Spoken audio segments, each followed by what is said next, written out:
Buenos días. Buenos días, hermanos, hermanas. Buenos días a todos los que nos acompañan. Vamos abriendo nuestras Biblias en el Evangelio de Juan, en el capítulo 12. Reitero los saludos que nuestro hermano Ezequiel ha dado a todos los presentes, pero también esos saludos a aquellos que nos escuchan a través de el enlace, la grabación. Sabemos que hay hermanos y hermanas que están atravesando momentos de prueba por diferentes circunstancias. Algunas son enfermedades, otras pueden ser económicas,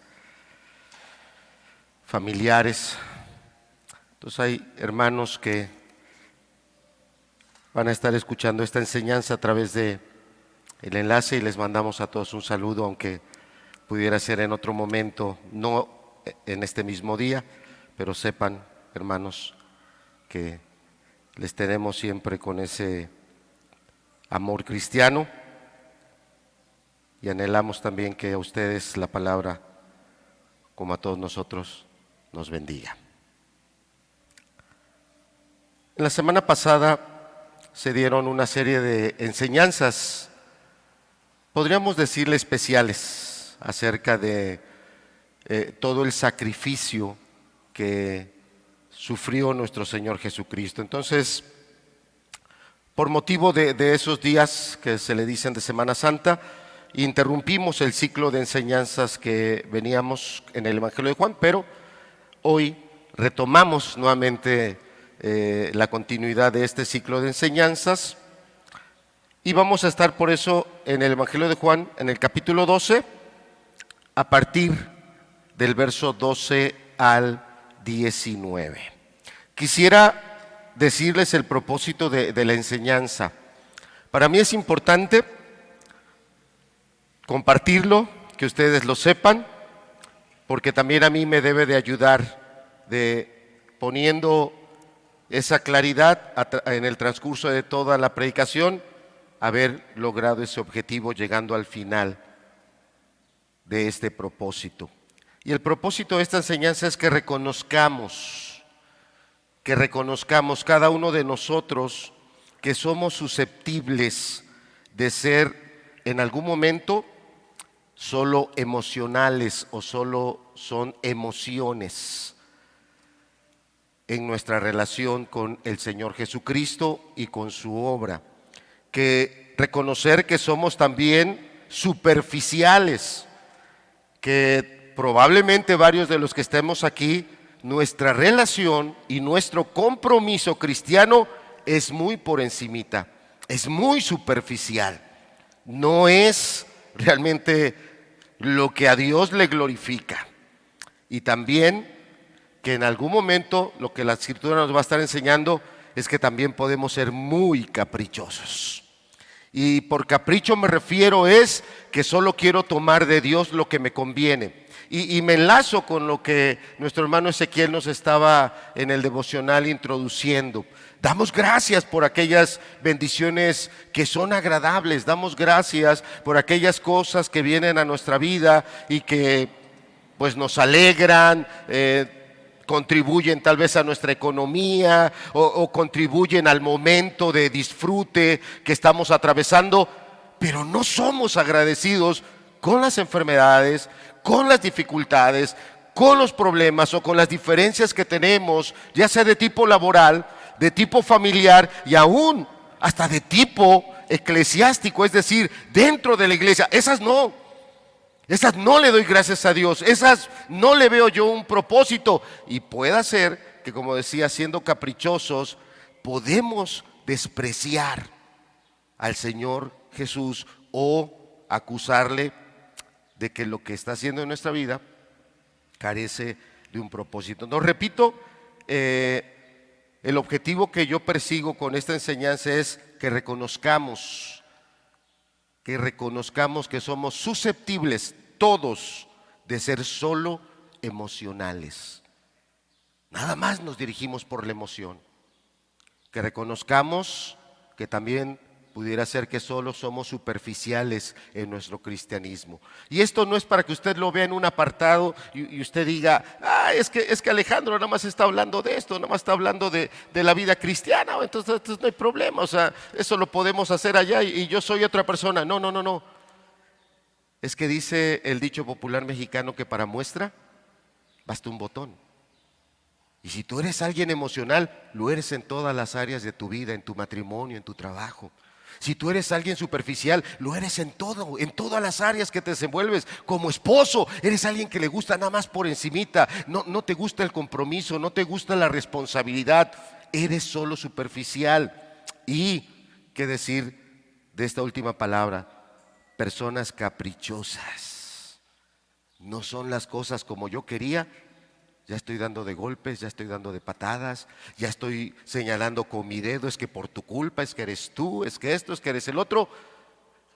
Pero por ahí dice una reflexión que cuando tú señalas a alguien con un dedo, tienes otros 3 que te apuntan a ti. Ojalá que hoy podamos ver los dedos que apuntan hacia nosotros. Padre, nos ponemos en tus manos porque tu palabra es luz, porque tu palabra es verdad, porque todo lo que tú has dicho a través de tu palabra se ha cumplido, se está cumpliendo y se cumplirá lo que está por venir. Ábrenos los ojos, ábrenos el entendimiento. De verdad que tu Espíritu obre hoy en todos y en cada uno de nosotros, obre en aquellos que estén escuchando en su momento la enseñanza, y que tú vengas a darnos vida, porque solo tú, Señor, puedes hacer una obra en nosotros, porque eso es lo que dice tu palabra, Señor, que Jesucristo vino a darnos vida y vida en abundancia. Que así sea. En tu nombre, bendito Jesús, lo pedimos. Amén. En otras ocasiones, amados, les he dicho que yo no soy un buen predicador de varios pasajes. A mí se me complica dar varios pasajes. Sin en cambio, por la dirección de la predicación del día de hoy, sí vamos a estar yendo a varios pasajes. Pero vamos a iniciar leyendo nuestro texto base, que es en el Evangelio de Juan, capítulo 12. A partir del verso 12, si nos ayudas poniendo el pasaje, Elías, vamos a darle lectura. Dice así, Evangelio de Juan, capítulo 12, verso 12, dice: el siguiente día, grandes multitudes que habían venido a la fiesta, al oír que Jesús venía a Jerusalén, tomaron ramas de palmera y salieron, ¿qué dice? A recibirle. Y clamaban: Hosana, bendito el que viene en el nombre del Señor. Y fíjese el título final de la oración: el Rey de Israel. Verso 14. Y halló Jesús un asnillo, un burrito pequeño, y montó sobre él, como está escrito: no temas, hija de Sión, he aquí tu rey viene montado sobre un pollino de asna. Estas cosas no las entendieron sus discípulos al principio, pero cuando Jesús fue glorificado, entonces se acordaron de que estas cosas estaban escritas acerca de él y de que se las habían hecho. Verso 17.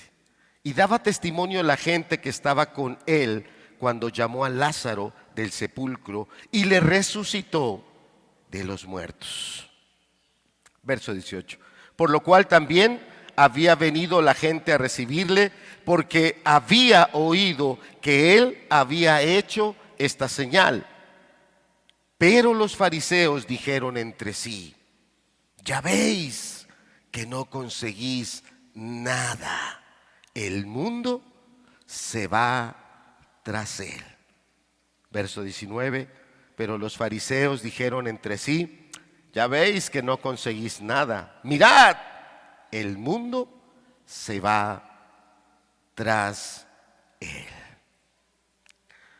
Primero vamos a hablar de la multitud, de esta multitud que el texto ya nos ha descrito, y tenemos que entender por qué había esa grande cantidad de personas. Bueno, sucede que estaba ya para celebrarse la primera de las fiestas importantes, de las fiestas solemnes en Jerusalén, y la primera fiesta es la celebración de la Pascua, cuando Dios, a través de esa señal, liberó a su pueblo de Egipto. Fue cuando el ángel vengador de Dios entró a Egipto y ocasionó una gran mortandad. Y el pueblo de Dios que se había cobijado en sus hogares, habían sacrificado un cordero, y con la sangre de ese cordero habían marcado sus puertas. Y el ángel, al ver que esa sangre estaba ahí marcando la puerta, no entraba a ese hogar y entraba en aquellos hogares donde no había esa sangre marcando las puertas. Entonces, estaríamos hablando en la historia más o menos en el año 1440 antes de Cristo, el momento en el que se da esa señal, la muerte de los primogénitos, y es el año 1440 antes de Cristo cuando el pueblo sale de Egipto. Y desde ahí cada año se hacía esta celebración. Y bien, entonces estamos aquí con motivo de esta celebración que ya está próxima, y eso estaba ocasionando que una gran cantidad de peregrinos, de personas judías, prosélitos de varios lugares, poblaciones, acudían a Jerusalén con motivo de la fiesta. Entonces estamos explicando primero la afluencia de una parte de la multitud. La otra parte de la multitud venía con el Señor Jesús, y venía porque le habían acompañado allá a Betania, donde él había hecho esa señal tan grande, pero ahora venían de ese momento donde le hacen una cena al Señor Jesús y él es ungido por María. Ella derrama un perfume sobre él, y después de eso, de esa celebración o de ese ungimiento del Señor, es que él parte para entrar a Jerusalén. Entonces está esta fiesta muy próxima y está toda estas personas. Verso 13, si me acompaña, dice: tomaron ramas de palmera y salieron a recibirle y clamaban: Hosana, bendito el que viene en el nombre del Señor, el Rey de Israel. Esas expresiones a través de las ramas de palmera, tal vez para nosotros, amados, no tiene o nos es difícil poder hallarle un aprecio, y podíamos simplemente tomarlo como un dato curioso. Pues mira qué curioso, agarraron las ramas de palmera y las llevaban. No, dentro de todo lo que se había ido conformando en este pueblo, en el pueblo de Israel, era una manera de recibir a un rey victorioso.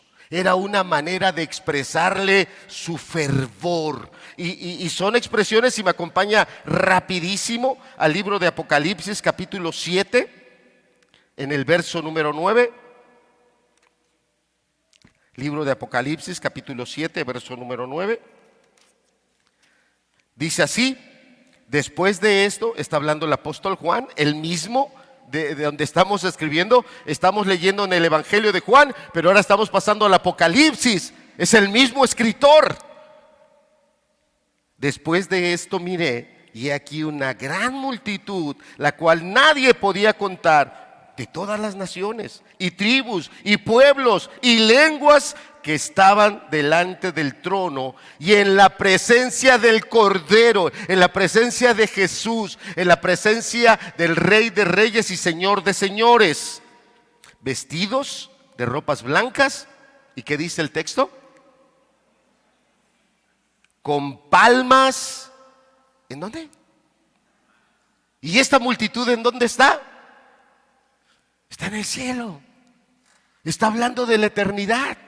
Entonces lo que para usted y para mí puede parecer como que yo hubiera agarrado otra cosa. No, no, no, no. Tiene una trascendencia.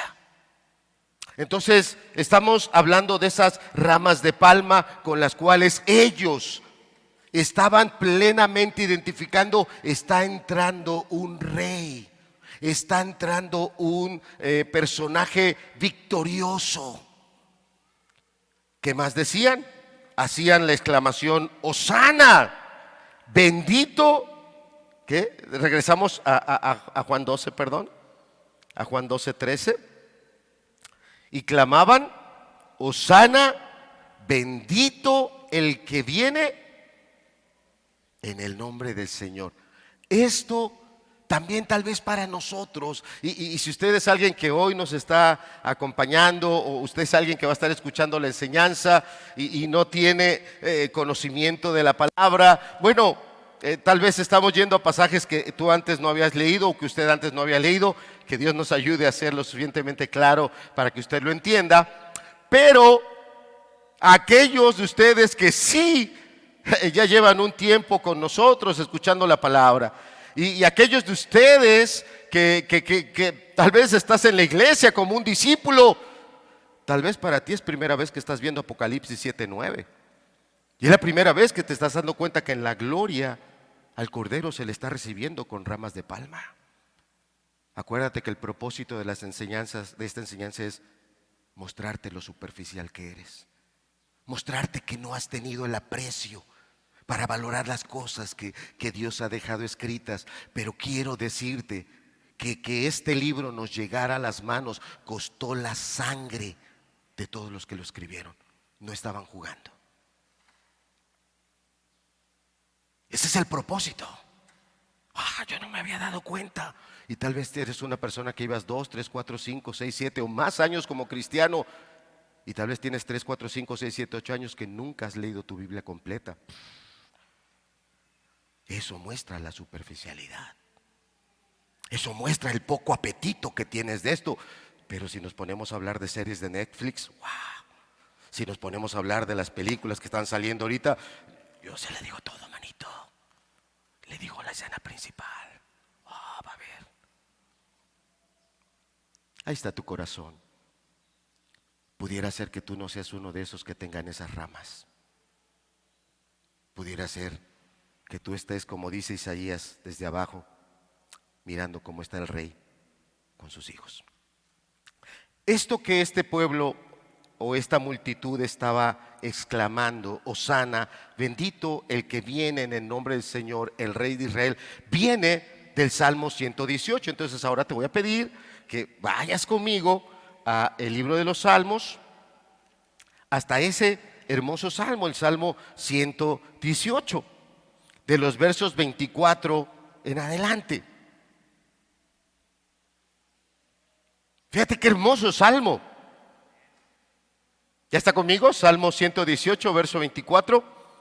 Este es el día que hizo Jehová.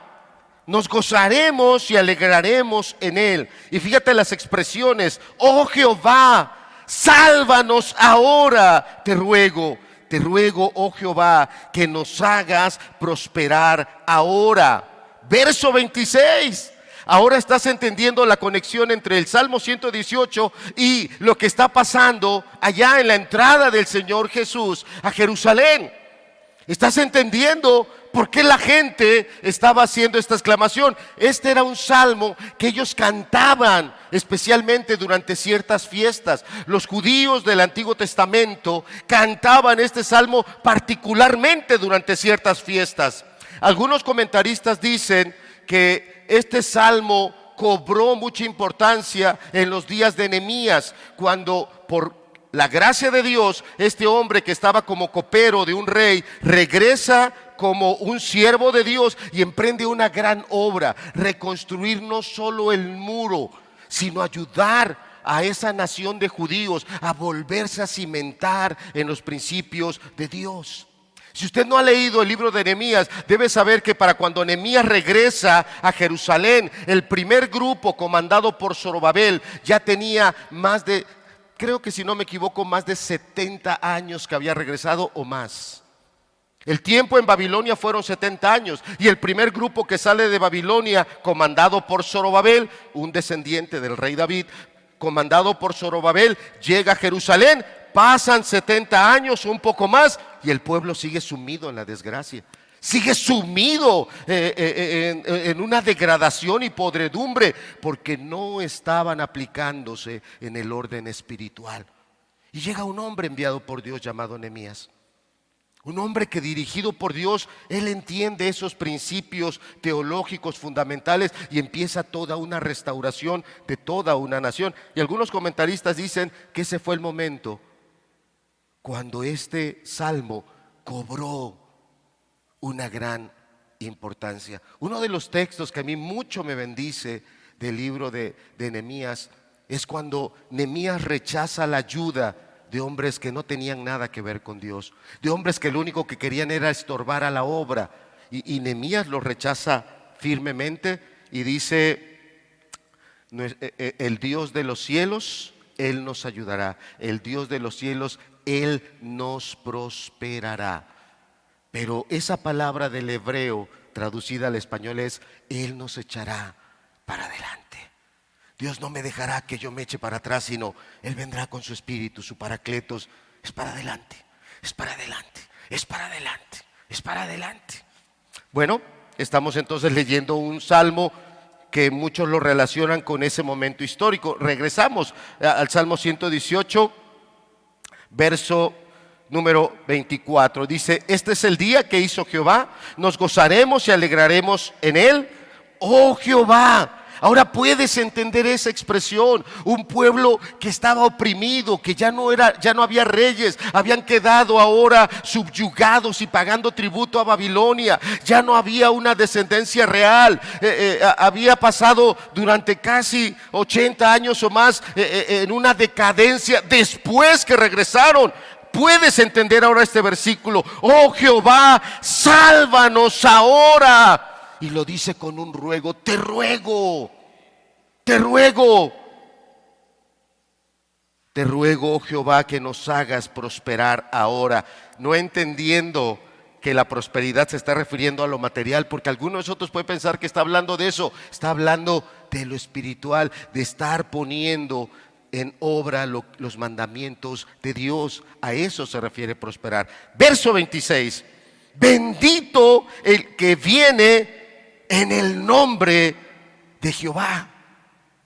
Desde la casa de Jehová os bendecimos. Qué hermoso verso 27. Jehová, ¿qué es? Dice, es Dios y nos ha dado luz. La luz vino al mundo, pero los hombres amaron más las tinieblas que la luz. Él era la luz de los hombres y en Él está la vida. Jehová es Dios y nos ha dado luz. Atad víctimas con cuerdas a los cuernos del altar.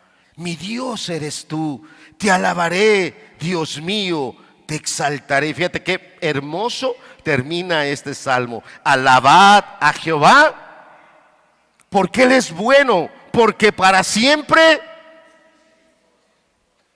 Tienes enfermedad, su misericordia no se ha agotado. Tienes tiempo de tribulación, su misericordia no se ha agotado. Estás pasando dificultades en tu matrimonio, su misericordia no se ha agotado. Estás desubicado en tu vida, joven, andas perdido o perdida y extraviada, su misericordia no se ha agotado. El detalle es que no lo estás buscando a Él. No estás buscando la luz, no estás buscando la vida. Te estás agarrando de las tinieblas. Regresamos rápidamente entonces a Juan capítulo 12. Y esta multitud le estaba aclamando esto al Señor Jesús. Pero aquí quiero hacerle una pregunta. ¿A qué rey ellos le estaban dando la bienvenida? ¿A qué rey ellos estaban recibiendo? Porque esta misma pregunta también es para nosotros. ¿Cuál es el Jesús al que tú le has dado la bienvenida a tu vida? ¿Cuál es el Jesús que en estos días de Semana Santa tú has visto que fue juzgado, que murió y que resucitó? ¿Cuál Jesús? Porque al rey que ellos aclamaban no era el Mesías que Dios había enviado. Ellos querían a un rey que los llevara nuevamente a esos tiempos de esplendor, como en los días de David, como en los días de Salomón. Nuevamente que los llevara a esa posición donde Jerusalén o el pueblo de Israel era el que gobernaba y tenía sometidos a todos los demás imperios y potencias que estaban a su alrededor. Ellos querían un líder militar. Ellos querían alguien que empezara a sonar el shofar, la trompeta del cuerno de carnero, y empezar a gritar: a las armas, vamos a expulsar a los romanos. Ellos esperaban un Mesías, un líder de ese tipo. Aunque estaban usando la palabra, aunque ya te estoy mostrando que están usando uno de los salmos más preciosos que hay, lo estaban haciendo de manera superficial, lo estaban haciendo de manera convenenciera, lo estaban haciendo solo de manera caprichosa, y que son los objetivos de esta predicación. Que la palabra nos pueda escudriñar y yo pueda ser confrontado. ¿Qué rey es el que yo recibí en mi vida? ¿Qué rey? El libertador que nada más quiero que me dé puras bendiciones, puros viajes, puro paseo, puro disfrute. El que arregle todos mis problemas y yo no tenga que desgastarme en nada. El que espante cualquier enfermedad y cualquier cosa que me haga una sombra por ahí. ¿A qué rey ellos aclamaban? Ahora, después de haber analizado a esta multitud, vamos al objeto central de la predicación. Vamos a Jesús. En una ocasión anterior, el Señor Jesús no permitió lo que la gente estaba haciendo. No lo permitió. No era la primera vez que la gente quería hacer lo que estaba haciendo. No era la primera vez. Capítulo 6, si me acompañas ahora. Evangelio de Juan, capítulo 6, en el verso número 15, por favor.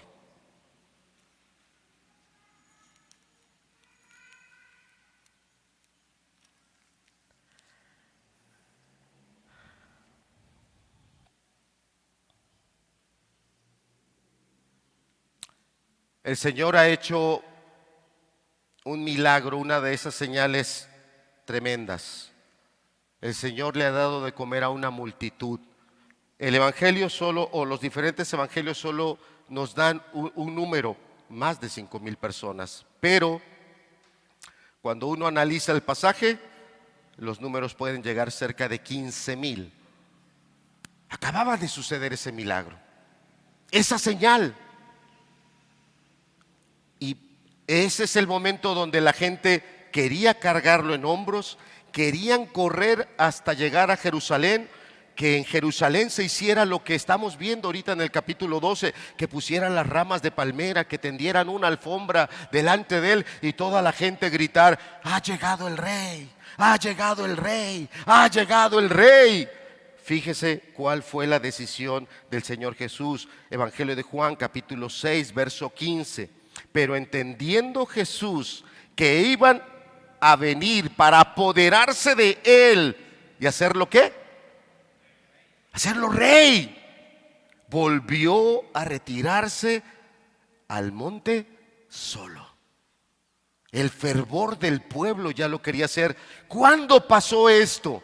Exactamente un año antes. Vamos al verso 4. Estás en el capítulo 6. Acompáñame al verso 4.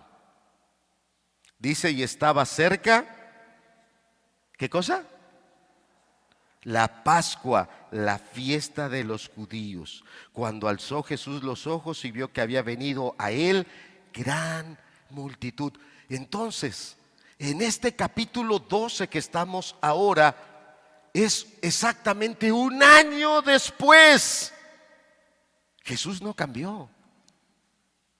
Jesús no se puso a pensarlo y habrá llegado a la conclusión: bueno, yo creo que no está mal lo que ellos quieren hacer.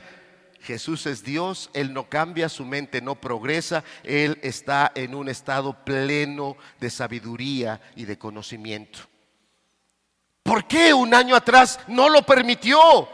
¿Por qué en este momento sí? Bueno, el texto o diferentes textos más bien nos van a responder a esta pregunta, pero yo quiero que usted tenga claro, un año atrás el Señor Jesucristo no permitió este fervor, esta verbena popular. Se hizo algo tremendo en esa entrada a Jerusalén. Los enemigos del Señor Jesús estaban crujiendo los dientes. Ya leímos el pasaje, mirad, no hemos logrado nada. Y no es que llevaran una semana queriendo acabar con Jesús, llevaban más de un año queriendo echarle la mano, llevaban más de un año queriendo acabar con Él, no habían podido. Y de repente Él entra de esa manera. ¿Por qué lo permitió?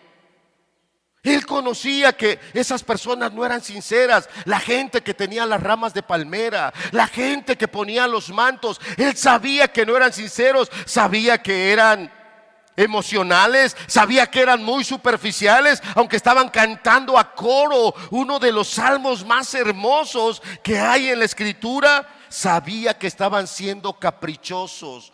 El Señor Jesucristo lo sabía plenamente. Ellos no estaban viendo al Mesías que vino a redimirlos del pecado. Ellos solo querían un libertador. Ellos solo querían alguien que de un manotazo quitara a los romanos y los volviera a poner a ellos en ese lugar selecto que según ellos merecían. ¿A qué rey aclamaban? La pregunta que vamos a responder en esta segunda parte es: ¿qué rey entró a Jerusalén? Si ellos estaban aclamando de manera caprichosa no al Mesías, sino a un líder, a un libertador que fuera a modo de ellos, que les cumpliera sus caprichos, ¿qué rey entró a Jerusalén? ¿Por qué Jesús lo permitió? Es una pregunta muy interesante y de hecho los versos que vamos a empezar a ver ahora en el Evangelio de Juan, en el capítulo 12, marcan un giro en la forma en la que Juan, el apóstol, ha venido escribiendo. Y ahora empieza Juan a ser muy puntual. De aquí para adelante, de este capítulo 12 hasta el capítulo 19, el apóstol Juan hace la siguiente forma de escritura: como está escrito. Como está escrito, como está escrito, como está escrito. De aquí hasta el capítulo 19 hay el cumplimiento de por lo menos 10 profecías mesiánicas. El apóstol Juan ya en los capítulos anteriores ya había hecho algunas anotaciones así, como está escrito, pero a partir de este momento Juan es más incisivo, como está escrito, como está escrito, como está escrito. ¿Por qué? Porque uno de los aspectos muy lamentables que podemos tener es que somos muy superficiales en la palabra de Dios. Hágase usted una evaluación sencilla, no de lunes a domingo, de lunes a viernes, de lunes a viernes. ¿Cuántos días dedicó usted para leer la palabra? ¿Cuál es la cantidad de versículos que usted leyó? Y si de lunes a viernes usted no ha tomado esta palabra, eres superficial. Y más que superficial, eres negligente. Usted puede decir: es que usted no tiene los hijos que yo tengo, usted no tiene la cantidad. Sí, es cierto, pero tenemos otras responsabilidades y actividades. Tenemos otras. Nuestro hermano Ezequiel, hace un momento comentábamos, él regresó de un viaje a Ciudad Valles. Fue un desgaste físico muy fuerte y ya en la semana estuvo activo otra vuelta, yendo a visitar yendo a buscar a aquellos que están ya apartándose por caminos. A nosotros el día lunes nos llegó el aviso del fallecimiento de una recién nacida. Desde el lunes estuvimos en un velorio, el martes estuvimos en un sepelio. Todos tenemos muchas actividades, pero nuestra mayor prioridad es buscar a Dios. El Evangelio de Mateo capítulo 6 verso 33 dice: mas buscad primeramente el reino de Dios. Entonces, yo solo estoy haciendo aquí una observación a partir de estos versículos que vamos a ver ahora. Juan el apóstol empieza a señalar a textos del Antiguo Testamento que son mesiánicos. Entonces, regresemos. Ya vimos cómo entró el Señor Jesús. Ahora vamos al verso 14, por favor. Juan capítulo 12, verso 14 dice: y halló Jesús un asnillo y montó sobre él. Y fíjate la puntualización del apóstol: como está escrito, no temas, hija de Sión, he aquí tu rey viene montado sobre un pollino de asna.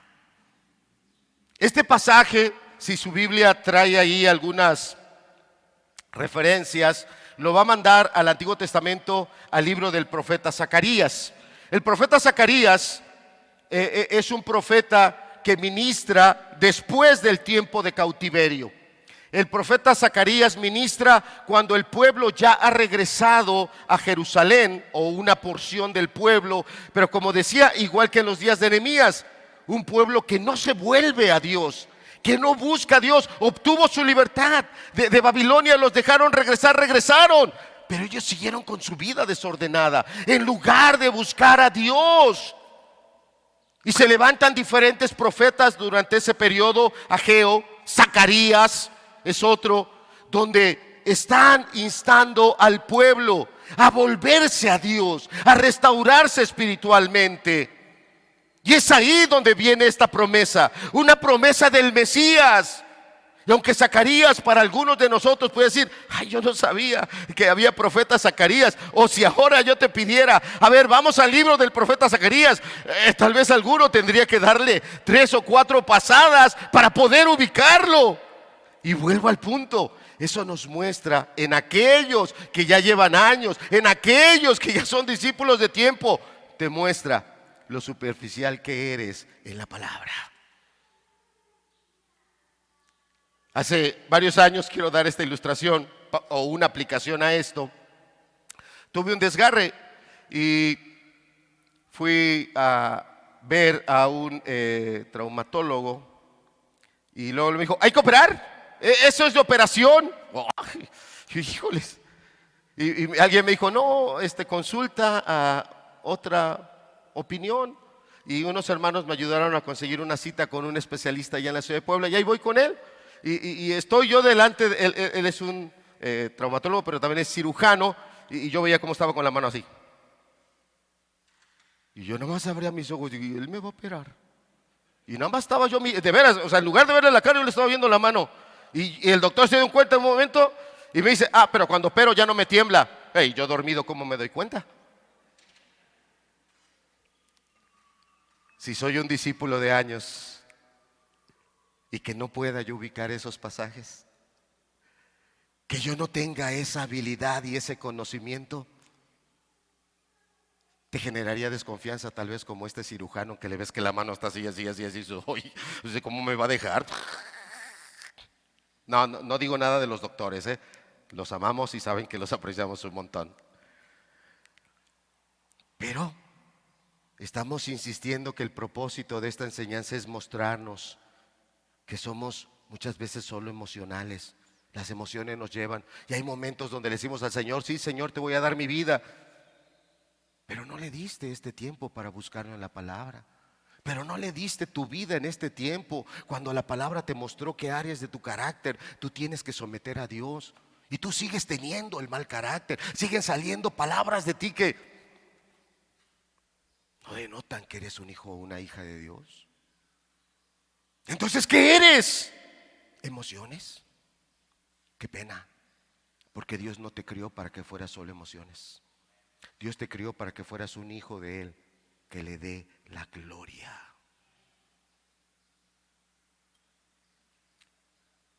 ¿Qué rey entró? Yo quiero entrar ahora a otro apartado de aquí, que no por el calor, porque sé que hace calor, amado. Yo quisiera que, bueno, yo no quiero que el sueño te venza, la distracción, porque en el tiempo que estuve preparando esta enseñanza, esta fue la parte que a mí más me llegó. Esta es la que vamos a entrar. ¿Sabe por qué? Acompáñame. Si vas teniendo los pasajes, Elías, empezamos con Génesis capítulo 3, por favor. Génesis. Cuando Eva empezó a pasearse por el huerto, se topó con Satanás. Antes, Elías, si nos pones otro, por favor. Es ese, pero antes quiero en el verso 1. Pero la serpiente era astuta más que todos los animales del campo que Jehová Dios había hecho, la cual dijo a la mujer. Hoy nosotros somos los descendientes de la mujer. Todos aquí somos descendientes de Eva. Todos. Y estas son las palabras que Satanás te dice así cínicamente. ¿Con qué Dios te ha dicho? Y es cuando Satanás viene y te hace creer que hay muchas otras cosas que son más importantes que la palabra de Dios. Por eso no la lees, por eso no la escudriñas. Por eso para ti no es lo más importante. Hay otras cosas más importantes para ti. Y este fue el ataque de Satanás. Estaba Eva por ahí caminando y ahí está la serpiente. Y el primer ataque fue a la palabra de Dios. Dios es mentiroso. ¿Con que Dios dice esto? Pues no. Con que Dios dice el otro, pues déjame decirte que yo tengo otras cosas. Con que la Biblia dice esto, pues déjame decirte que el día de hoy yo tengo otra información más actualizada. Y ahí está la serpiente enviando su veneno. Con que Dios ha dicho, pues yo quiero el día de hoy, si Dios me permite, en su gracia, mostrar todo lo que Dios ha dicho y que Dios ha cumplido fielmente en Jesús. Yo quiero mostrarte por qué Cristo entró de esa manera. No porque le gustaban las aclamaciones, no porque realmente ya se sentía en alguien importante. Simplemente lo hizo porque Él se sometió a lo que su Padre ya había establecido. Él era un siervo obediente, obediente, obediente, obediente, tomando en serio toda palabra que salió de la boca de Dios. En la boca de Dios lo dijo. ¿Y sabes qué hizo Cristo?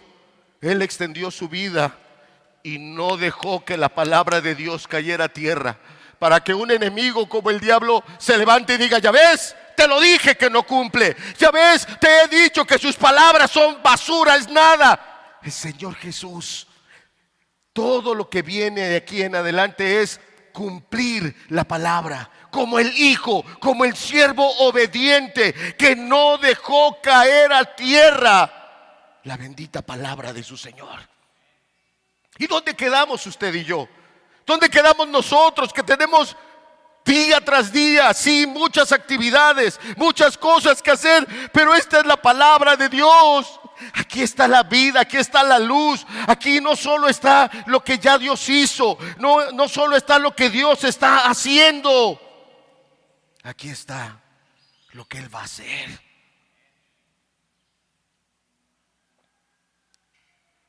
Uno de nuestros hermanos decía: si sabe que hay una cantante colombiana que se llama Shakira, si sabe que esa cantante colombiana estuvo relacionada con un futbolista español, ¿sí saben? Pues un hermano decía: hoy mucha gente sabe más de los problemas matrimoniales entre Shakira y Piqué que de las cosas que Dios dice que va a hacer. Qué pena, pero así es. Qué pena, porque le cobramos más interés a eso. Ahora sí, Elías, ponnos ahí en el capítulo 3, en el verso 15, por favor. Subráyelo. Primer profecía cumplida en Jesús cuando Él entra a Jerusalén. Primer profecía, verso 15 dice: y pondré enemistad entre ti y la mujer, entre tu simiente y la simiente suya. Esta te herirá en la cabeza. O sea, la serpiente va a herir a la descendencia de la mujer en la cabeza. Esta te herirá en la cabeza. O sea, la serpiente será herida en la cabeza y tú le herirás en el calcañar. ¿Por qué estaba entrando Cristo hacia Jerusalén? Porque Cristo es nacido de mujer. Verdadero hombre, verdadero hombre. ¿Cuántos miles de años Dios había dado antes de que Jesús entrara en Jerusalén? ¿Cuántos miles de años había sido dada esa profecía? Y en ese momento, en el momento en que Cristo está entrando a Jerusalén, Él sabía que eso le iba a costar la vida. Él sabía que esos líderes religiosos se iban a levantar con todo su odio y lo iban a agarrar y lo iban a llevar a la cruz. Pero era lo que ya estaba escrito miles de años antes. A todos los pequeños que están aquí o a los adolescentes que están aquí, el Génesis no tiene bonitas historias. El Génesis no tiene cuentos interesantes. El Génesis tiene teología. El Génesis tiene los principios de todo lo que Dios nos habla, cómo han sido las cosas y cómo estas van a ser. ¿Quiere usted entender todo lo que está pasando? Tenemos que volcarnos al Génesis, tenemos que entender los principios. Y el Señor Jesús está conectando su vida con el principio y está diciendo, le está contestando a Eva, el hijo de Eva le está contestando a la serpiente. Porque la serpiente hizo una pregunta: ¿con qué Dios ha dicho? Y Jesús dijo: mi Padre ha dicho, y así será. Amén. Y subió a la cruz y la serpiente lo hirió en el calcañar, pero Él le dio el golpe mortal a la serpiente. Primera profecía cumplida. Génesis capítulo 12, por favor. En el verso número 3.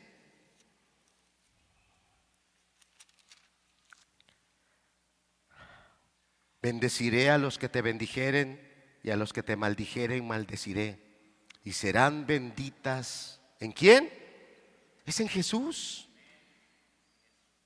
Hoy tu familia tiene bendiciones porque Jesús es esta promesa que Dios le dio. ¿A quién? ¿A quién se la dio? ¿Qué edad tenía Abraham en ese momento, hermano Abraham? A ver, háblenos de Abraham. Entre los 75 hacia adelante. Un anciano, dicho con todo el respeto. Un anciano. ¿Cuántos hijos tenía Abraham en este momento? Ninguno. Ninguno. Y es el momento en el que Dios le está dando una promesa enorme. Cuando Jesús entra a Jerusalén, está cumpliendo la promesa que Dios le hizo a Abraham. Está llegando al momento donde todas las familias serán benditas a través de su muerte y resurrección. Una promesa dada a Eva. El día de hoy Dios puede ver a Eva a la cara y decirle: la promesa que te di se ha cumplido. El día de hoy Dios puede ver a Abraham a la cara y decirle: lo que te dije en aquel año y en aquellos días se ha cumplido. Siguiente profecía. Vamos hasta el capítulo 49, verso 17.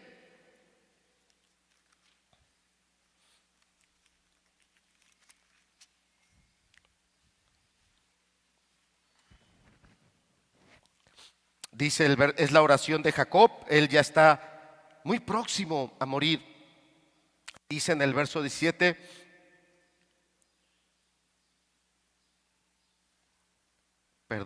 es el 10.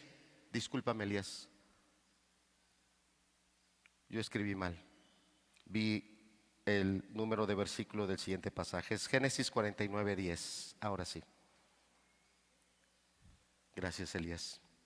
No será quitado el cetro de Judá, ni el legislador de entre sus pies hasta que venga Silo. Es una de las formas más hermosas en la que se le está nombrando al Mesías. ¿Y quién fue Jacob? No fue tan ilustre como Abraham. No fue un líder de la envergadura de Moisés o Josué o Samuel. Jacob, durante una buena parte de su vida, fue un personaje entre gris y oscuro, envuelto en trampas, en engaños, en controversias.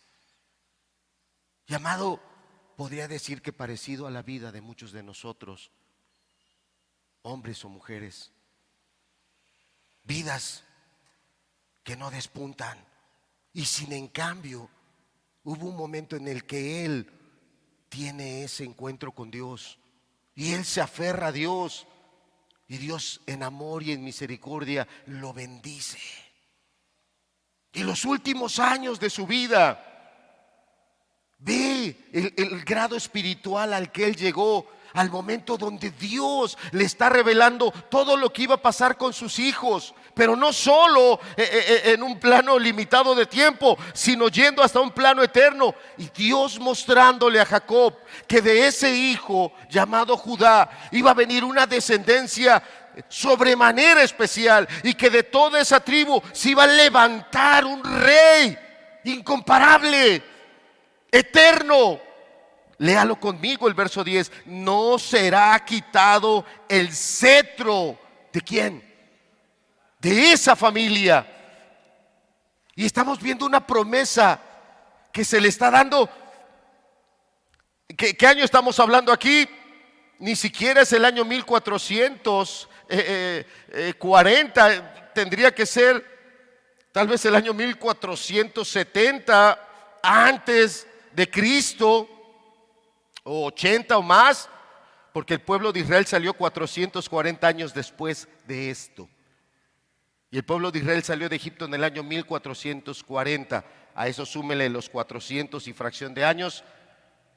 Y Dios revelándole a un hombre que había llevado una vida durante una buena parte de su existencia equivocada, pero que en la parte final él se entrega a Dios. Y Dios cumpliendo además sobre Jacob la promesa dada a Abraham, la promesa dada a Isaac, la promesa dada a Jacob.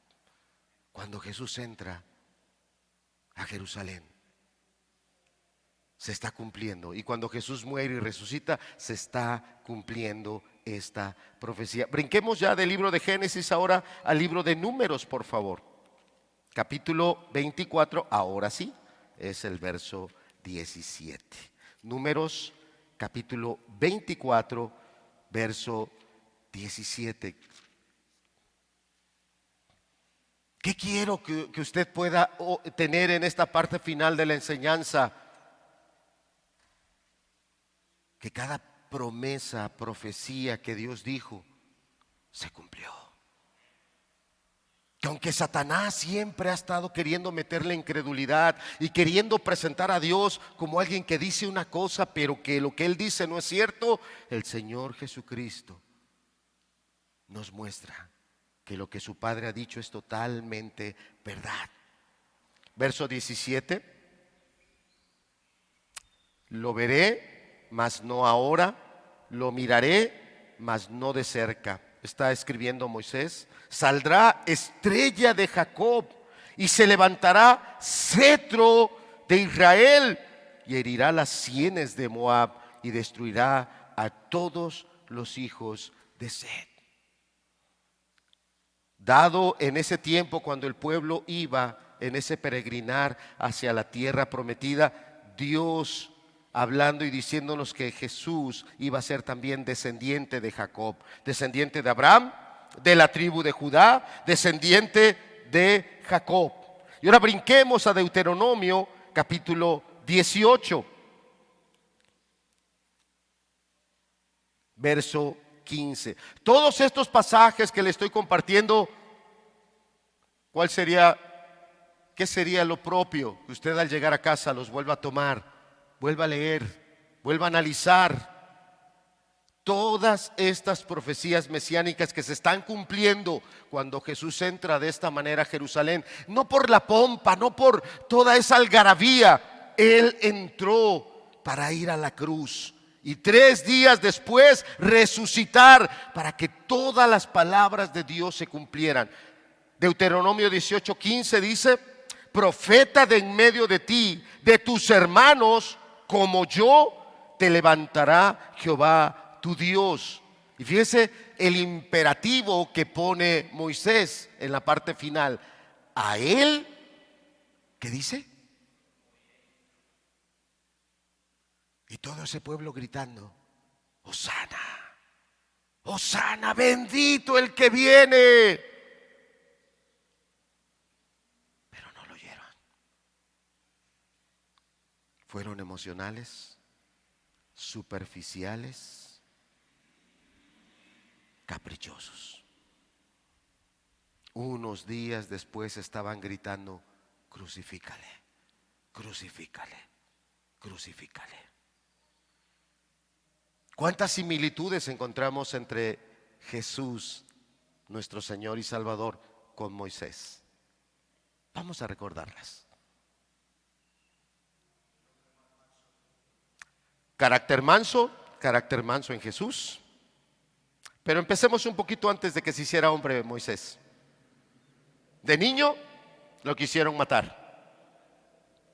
De niño lo quisieron matar.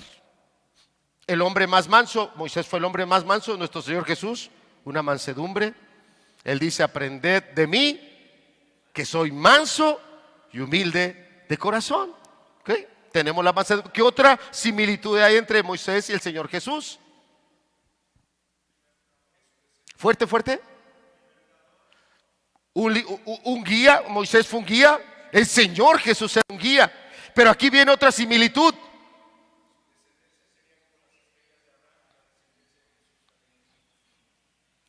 Más similitudes, pero volviendo al punto que decía el hermano Paul. Jesús fue un líder, Moisés fue un líder. Pero ¿cuántas veces quisieron acabar con Moisés? ¿Cuántas veces? No eres el único profeta, pongamos a otro. ¿Cuántas veces se rebelaron contra Moisés? ¿Cuántas veces al Señor Jesús lo despreciaron? ¿Cuántas señales hizo Moisés? ¿Cuántas señales hizo el Señor Jesús? Moisés trajo un pacto. ¿Sí recuerdan que subió a una montaña y trajo un pacto? El Señor Jesús subió a la cruz y dijo: esta es mi carne, esta es mi sangre de un nuevo pacto. Él fue a la cruz y nos trajo un nuevo pacto. Y podemos seguir y seguir y seguir buscando.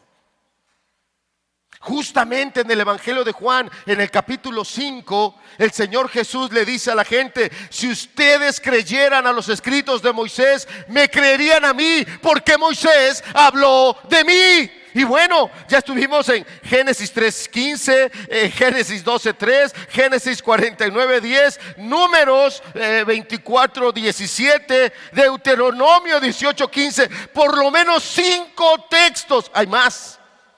Hay más pasajes en los 5 libros que escribió Moisés que hablan de Jesús. Y tal vez para ti hoy son nuevos. Tal vez son profecías que digas: wow, no las había visto. Insisto, yo quiero que tú mismo reconozcas, digas: es cierto, no he sido lo suficientemente serio y esforzado para buscar a Cristo, para encontrarlo aquí, porque Él dijo que si creyéramos a los escritos de Moisés, creeríamos en Jesús, porque de Jesús escribió Moisés. Despreciado, rechazado, lo mismo que le sucedió al Señor Jesús. Llegamos al pasaje final, primer libro de Crónicas, capítulo 17.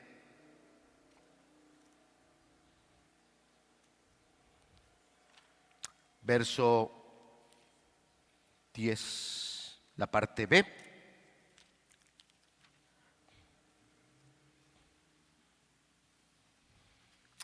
Desde donde dice, te hago saber. Este momento en la historia del rey David es muy significativo, porque ya David había sido constituido como rey, ya era rey sobre toda la nación. Él estuvo 7 años gobernando solo en una parte, en Hebrón, y después fue puesto como rey sobre las demás tribus, y sobre las demás tribus reinó 33 años, en total 40. Pero David salió a varias guerras y él sometió a todas aquellas naciones enemigas. Y cuando usted lo lee, es tan importante ver cómo David buscaba a Dios y le preguntaba a David a Dios si debía salir esa guerra. Y Dios le decía, vas a hacer esto, lo vas a hacer así, vas a ir acá, vas a ir allá. Y Dios respaldó a David. Llega un momento en que David, al ver cómo estaba en ese momento él en el reino viviendo, y volteó a ver dónde estaba habitando Dios, o sea, David se sobrecogió. O sea, él a sí mismo dijo, no está bien, yo estoy habitando ya en un lugar muy cómodo y mi Dios está habitando en una carpa. Y le viene el anhelo de construir un templo. Y la escritura se encarga de decirnos de todo ese oro que en algún momento David, a través de esas batallas, él ganó: plata, cobre, bronce, madera. Hay una parte de la escritura que se encarga de decirnos cómo hizo bodegas y lo empezó a guardar. ¿Por qué? Porque cuando David va con el profeta y David le dice al profeta, quiero construirle casa a Dios, el profeta se pone muy contento y le dice, lo que te ha venido a tu corazón, hazlo. Esa fue la primera respuesta del profeta. Pero el profeta va a estar con Dios y viene Dios y le dice, sobre eso que está en el corazón de David le vas a decir lo siguiente: él no me puede construir casa, porque él ha sido hombre de guerra, ha derramado mucha sangre. Pero eso no puso a David en el suelo, porque de ahí fue cuando Dios le dio promesa y le dijo que su hijo Salomón sería el que edificaría casa. Pero no fue todo lo que Dios le dijo. Veamos lo que dice el texto. Te hago saber, además, está hablando Dios. O sea, el profeta le está diciendo a David de parte de Dios, te hago saber además que Jehová te edificará casa. Y cuando tus días sean cumplidos, para irte con tus padres, levantaré descendencia después de ti, a uno de entre tus hijos, y afirmaré su reino. Verso 12. Él me edificará casa. Ahí está hablando de Salomón, pero la siguiente parte ya no habla de Salomón, está hablando de Jesús. Él me edificará casa y yo confirmaré su trono eternamente. Yo le seré por padre y él me será por hijo. Y no quitaré de él mi misericordia, como la quité de aquel que fue antes de ti, sino que lo confirmaré en mi casa y en mi reino eternamente. Y su trono será firme para siempre. ¿De quién está hablando? Te voy a repetir las profecías cumplidas. Génesis 3:15, nacido de simiente de mujer. Génesis 12:3, descendiente de Abraham, en ti serán benditas todas las familias de la tierra. Génesis 49:10, descendiente de la tribu de Judá, nunca se quitará el cetro. Números 24:17, descendiente de Jacob. Deuteronomio 18:15, profeta como Moisés. Ya vimos sus similitudes. Primero de Crónicas 17:10. Descendiente. ¿De quién? ¿De quién es descendiente, hermanos? De David.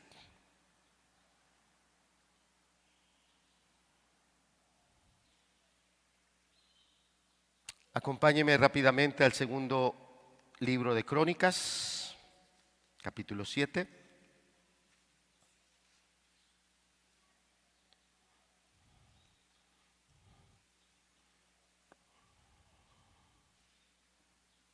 Verso 6. Estamos en la parte final. El objetivo de mi enseñanza ha sido mostrarte que reconozcamos que somos susceptibles a veces de seguir a Jesús solo por emociones. Con pena, pero reconocer que muchas veces somos solo superficiales. Nada más por encimita. Y tristemente, muchas veces somos solo caprichosos. Queremos seguir al Mesías que nos acomode, que nos convenga, que no se meta con mi vida, que me salve, sí, que me dé bendiciones, pero hasta ahí, que no se meta con mi vida.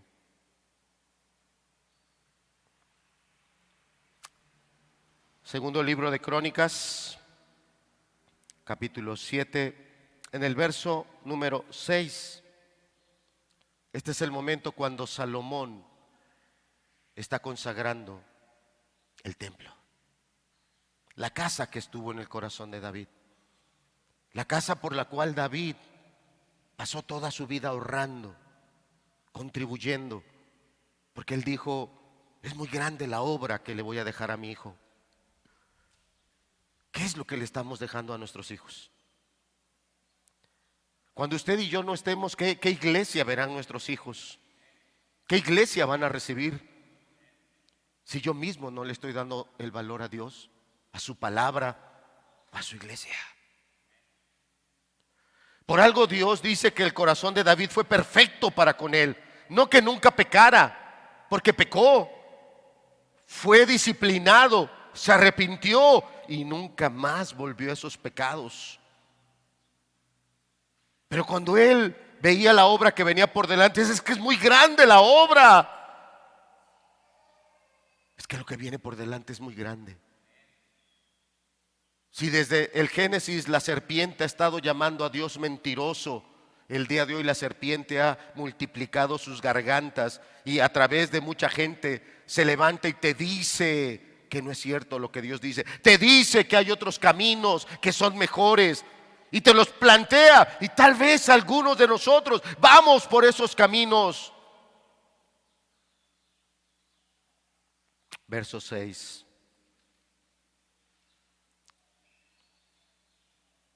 Desde el 4, perdón, para que tengamos todo el contexto. Disculpen que cambie la cita en los versículos, pero para que tengamos el contexto del momento, es la consagración del templo. Una obra portentosa, no por los materiales, no porque estaba cubierto de oro, sino por lo que vamos a ver, cómo Dios desciende y su gloria llena todo esto.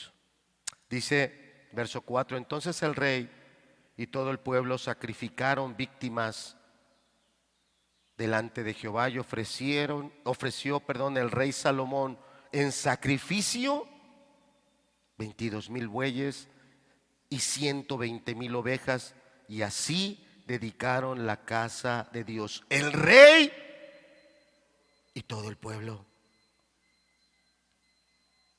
Siguiente versículo 6. Y los sacerdotes desempeñaban su ministerio, también los levitas con los instrumentos de música, los cuales había hecho el rey David para alabar a Jehová. Y fíjese la frase que sigue. ¿Cuál frase? Esa era la frase predilecta de David. Ese era lo que salía de su corazón en su vivencia con Dios. Fue perseguido, pecó, fue disciplinado, vinieron consecuencias sobre su reino, sobre su familia, pero nunca se le cerraron los ojos para ver que Dios es bueno.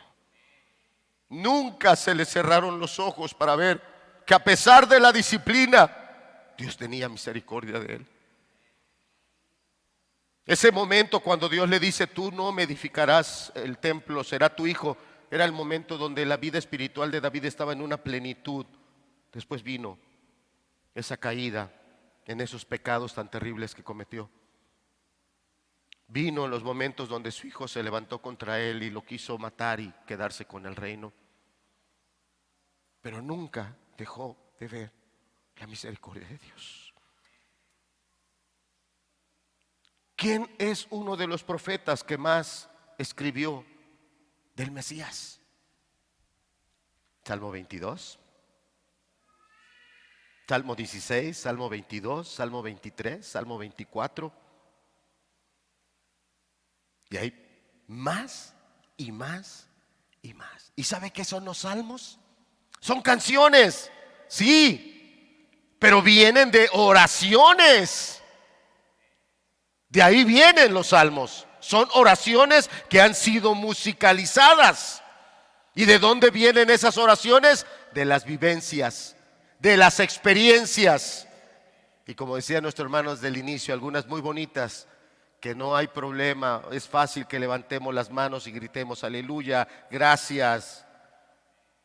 Pero otras fueron duras, como el Salmo, donde David dice: Señor, renueva un espíritu recto dentro de mí.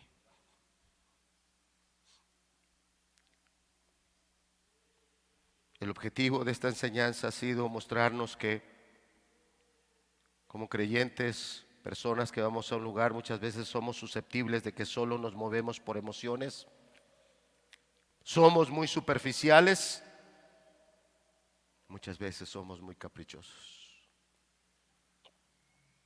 La profecía de Zacarías 9, cuando Jesús entra sobre un burrito, es que así lo dice el profeta Zacarías: alégrate, alégrate, tu Salvador viene. ¿Por qué se montó Jesús en un burrito? ¿Porque era una profecía? Sí. No entró en un caballo, no entró en un gran corcel. Usted puede ver las imágenes de los emperadores romanos, incluso hasta en nuestra historia mexicana. ¿Sí ha visto cómo ponen a Ignacio Zaragoza? ¿En qué va montado Ignacio Zaragoza? ¿En qué? ¿Qué es la imagen de los líderes victoriosos? ¿Por qué Jesús en un burrito? Porque ese era el transporte que usaban los jueces que llevaban la paz, la palabra de Dios. Porque no iban a conquistar, no iban a pelear, iban en son de paz. ¿Y sabe cómo ha venido Jesús a su vida?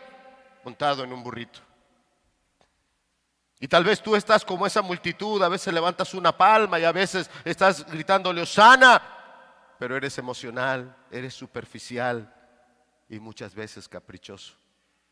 Porque tal vez en tus oraciones estás quejado: ¿y por qué tengo este problema? ¿Y por qué esto no se arregla? ¿Y por qué mi matrimonio así? ¿O por qué mi esposo así? ¿O por qué mis hijos aquí?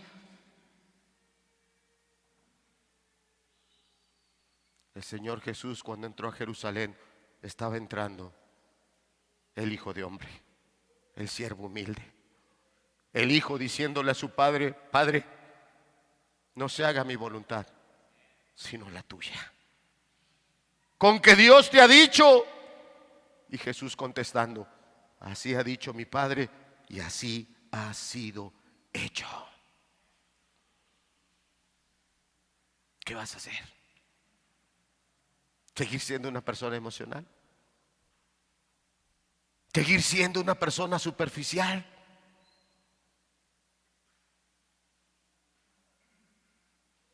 Dice que los discípulos no entendieron esto hasta que Cristo fue glorificado. Y eso quiere decir que hasta que vieron a Cristo resucitado.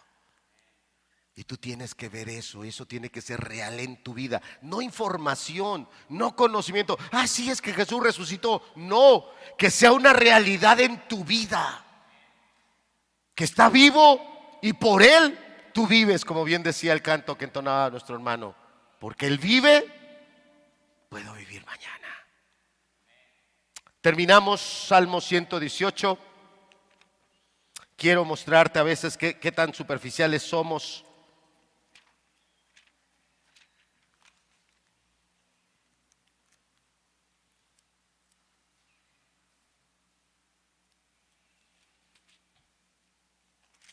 Ya no los versículos que hace rato leímos. Hace rato leímos del 24. Vamos a leer del 19. Salmo 118, verso 19 dice: abridme las puertas de justicia, entraré por ellas, alabaré a Jah. Esta es puerta de Jehová, por ella entrarán los justos. Te alabaré porque me has oído y me fuiste por salvación. Y fíjate lo que dice: la piedra que desecharon los edificadores ha venido a ser cabeza del ángulo. En el mismo pasaje donde la gente quería en su emoción darle la bienvenida a Jesús a Jerusalén, en ese mismo pasaje Dios les estaba hablando a ellos que su corazón emocional, que su corazón egoísta estaba desechando la piedra más importante. Y si usted hace lo mismo, agarra a Jesús y su palabra y le hace a un lado, usted estará desechando lo más importante. ¿Con qué humildad yo le pido que vaya a casa y tome estos pasajes, los vuelva a estudiar? Son unas nada más. Hay más cantidad de profecías que están por cumplirse. Usted tome tal vez ese versículo que puso ahí Juan, donde él decía: pero estas cosas no las entendieron sus discípulos. Y usted aplíqueselo y diga: yo he estado así. ¿Cuántas cosas yo no había entendido? Y eso muestra que en algún momento solo me dejo guiar por lo que hay a mi alrededor, por las emociones, por las circunstancias. Eso me muestra que he sido superficial. O, lo peor, una persona caprichosa. Terminamos repitiendo estas dos preguntas. ¿Qué rey aclamó la gente? Ellos estaban aclamando un rey. Ellos pensaban que era el rey que iba a agarrar el shofar, la trompeta, iba a hacer el sonido y iba a haber una sublevación militar. Ellos estaban en la expectación de eso. Pero ¿qué rey fue el que entró? El siervo humilde, el hijo obediente, el hijo de hombre, el verdadero rey de paz. Cuánto deseo que usted pueda valorar entre estos dos personajes y cómo le animaría a que usted se entregue a este rey de paz, que de verdad lo reconozca como su Salvador y su Señor, o como su Señor y su Salvador. Padre, solo tu Espíritu, Señor, nos puede ayudar a que tomemos las decisiones que se tienen que tomar en nuestra vida diaria,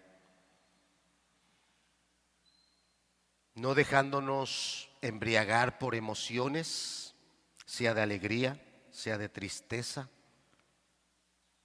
sino que nuestra razón esté entendida, que el Jesús que entró a Jerusalén fue el siervo humilde, dispuesto a dar su vida por nuestros pecados. Y que hoy ese siervo humilde, la Escritura dice que va a regresar ya no en un pollino, porque ya no viene para pregonar el Evangelio, sino ahora sí viene como un conquistador.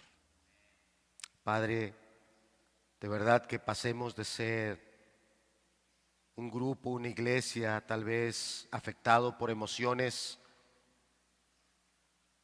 a ser una iglesia cimentada en la verdad, en tu palabra, en la gracia, pero también con un compromiso: ser tus testigos, vivir para ti. Padre, gracias, porque en ese momento que nuestro Señor Jesucristo entró, tú estabas cumpliendo promesas como la de Génesis 3. Y eso nos da la seguridad de que todo lo que tú has dicho, lo vas a cumplir. Llévanos a ser entendidos de tu palabra. Llévanos a tener ojos para mirar, así como dijo Juan, aquellas cosas que en un principio no entendimos, pero que tú vengas a glorificarte en nuestras vidas para que podamos entenderlas. En el nombre de Cristo Jesús. Amén.